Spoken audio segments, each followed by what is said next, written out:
I'm going to start this out by saying that this isn't the GOAT debate, nor do I want this to become the GOAT debate, because it's subjective and ultimately pointless and just like completely wasteful endeavor. The thing that inspired the discussion I wanted to have today came from a discussion we were having on the Motown Noah Discord. I'm sure if you've been around sports YouTube for a while, you've heard of him. Join his Discord. It's very fun. There's a lot of great people there, and we have great discussions about sport. As if you know who he is and you're on top of your NBA stuff, you probably know that a couple days ago was the 3-year anniversary of the passing of Kobe Bryant. But the discussion going on in the Discord was sort of what is it with players nowadays, and how like seemingly over the top their love for Kobe is. Like, a lot of guys in the league, in a way that doesn't really seem like has happened before with other individuals, other great players, is just the absolutely ridiculous amount of love that there is for Kobe, especially within a lot of the superstar players that the league has today. And it's not like this is a surprising thing. You know, of course, MJ obviously is loved by a lot of people in the league. LeBron, you know, these older greats are well respected and loved by many of today's players. But Kobe, in particularly, seems to be held in a higher regard than pretty much anybody. And I feel like there's a big reason for that. There's a big reason why he ends up being the number one guy in a lot of these young players' minds over LeBron and MJ, and it's because of what he did not on the court, but it's because of what he did off the court. At the end of his, I believe, 21-season career, Kobe Bryant did not step away from the NBA, did not step away from the game of basketball. Nobody expected him to, but he got more involved than I think most people would have expected. And it went really far beyond just being an ambassador for a game, beyond just being like a spokesperson for the NBA. It went to the point where he was coaching youth program teams, specifically his daughter's teams. He was getting very big in promoting the WNBA game, and he was, and this is the thing I'm getting at with why these players love him, he was mentoring a lot of these young players that the league currently has. And don't just take it from me, Kobe himself said, "I help them, mentor them, and give them advice because I've pretty much seen law." And when he says he's seen law, I'm telling you, he's seen law. Between, you know, off the court issues, to issues with teammates, to issues with coaches, to injury issues, to about the entire circle of, you know, ups and downs that an athlete can expect when they are as good and as big of a name as Kobe Bryant. And going back to Michael Jordan, if you watch The Last Dance, Michael didn't do that. Michael Jordan was a dick. Like, there's no sugarcoating it. It could be argued that Kwame Brown didn't succeed in the league because the person who was on his ass 24/7 was Michael Jordan. And it's not, he was the freaking player coach or player owner at the time. And can you just imagine being, if you're over the age of, if you're in your mid to late 20s, can you imagine being back at 19, 20 years old and you're, you know, finally getting a break in life? You know, maybe your parents, I don't know a lot about Kwame Brown's, you know, youth life and what he experienced, but imagine, you know, your parents probably struggled throughout your life. You're finally getting your big break, and then you have the most unbelievably competitive son of a bitch up your ass 24/7. You can't get away from him. It's not just, oh, I gotta see him during practice. It's, I gotta see him 24/7 practically. And everybody knows about it because they already know that's how he is. In a lot of ways, Michael Jordan moved away from having quite as intimate a relationship with basketball as he once had. You know, obviously he became, like I said, he became an owner / player. Eventually, that obviously just became owner of the Charlotte franchise. But, you know, in the meantime, he's been practicing on his golf.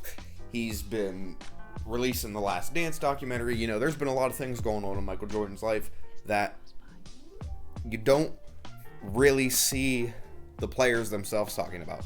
You know, they still talk about Michael Jordan like he's this legendary figure that wasn't real. You know, the way they talk about him, it's mythical. It sounds like something that's simply unbelievable. Whereas with Kobe, obviously, a lot of these guys grew up watching Kobe and had this legendary vision of him in a very similar way with MJ, but they ended up getting to meet Kobe and have a relationship on such a more intimate level than almost anybody could have with Michael and pretty much any star over the course of NBA history.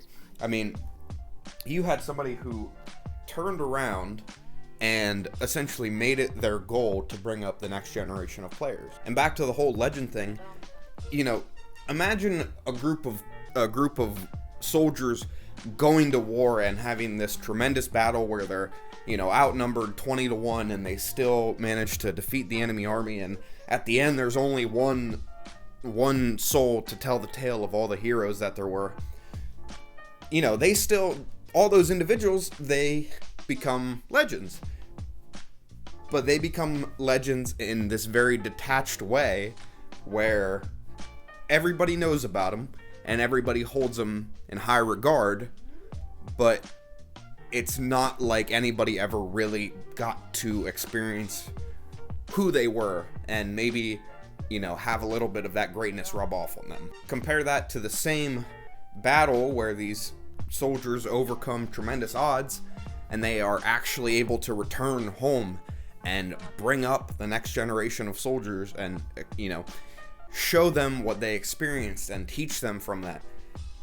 The next generation is going to be even better because of how much work those guys put in, taking their experiences and bringing them back and sharing them in a way that allowed the future generations to be more knowledgeable and inevitably more skilled when, in this case, battle happened, but in our scenario, when it was time to play basketball. And just to touch base on LeBron, obviously he hasn't retired yet. It's hard to know what kind of post-playing career he's going to have. Obviously, he's going to be super involved with Bronny and his other kids, but maybe it's just me, but he seems like he has too much on his plate to be that same player mentor that Kobe was after he retired. And maybe I'm completely wrong. Maybe he will, do the exact same thing. We're gonna, in, 50 years, hopefully, be talking about LeBron and be like, yeah, he mentored that guy, and he mentored that guy, and mentored that guy, and you can really see the, this evolution of player because of it. In the same way, I mean, dude, look at the greatness in the league right now, and look how young some of it is. I mean, some of the greatest players in the league right now all have made contact with Kobe. You got guys like Kyrie Irving, Devin Booker, Kawhi Leonard, Jason Tatum, Anthony Davis, Trae Young, Giannis, KD, John Wall, Klay Thompson, LeBron, and then you even have WNBA players like Candace Parker, Sabrina Ionescu, and Jewel Lloyd.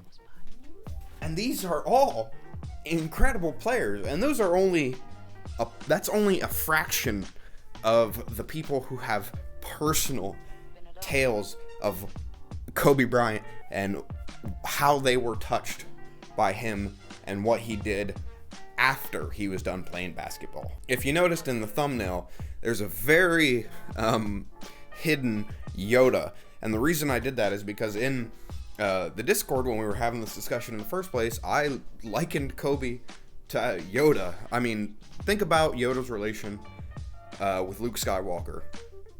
From being a mentor to even beyond his death, beyond his passing, being such a powerful presence in his life and guiding him, inevitably to the climax, the defeat of the Sith Empire. But he was always there, always, on his shoulder. And I would bet a lot of these players feel the same way. They were lucky enough to not only get to watch Kobe, but to get to meet Kobe and experience Kobe. And those are the things that stick with you as you go forward, despite the fact that he's no longer with us. I hope it's clear that I'm not trying to use this aspect to, paint Kobe as greater overall as a player or an individual than Jordan or LeBron. Like I said from the beginning, this isn't the GOAT debate, but it's three of the greatest players, and I'm just trying to explain why it happens that the player who a lot of casuals would consider the number 3 of that group is so beloved by the stars of the modern NBA and held in such high regard. And it's because after his career, he went on to make such an impact on the basketball court, off the basketball court, and just in so many individuals' lives that we're going to be seeing his fingerprints on the league for decades to come. I'm sure this is going to cause some discussion, so please let me know what you think in the comment section down below. I would love to continue this talk. I'm sure a lot of us at least, remember Kobe in a fond light and can pretty well resonate with these players in the league and why, resonate with their love for him and just the overall passion that he had for the game and how it's transferred on to a lot of these players, and I'm sure it's rubbed off on a lot of viewers as well. Again, if you like what you saw, please comment, leave me a like. If you really enjoyed it, if you're still watching, you should subscribe. I mean, come on now. We've been going for a while. Every day trying to grow bigger. We're a bit over 100. Maybe someday we'll be at 1,000. Who knows where it'll go from there. But the same thing is true as always, and that's that my name is Zachary Taylor, and I thank you for your time today.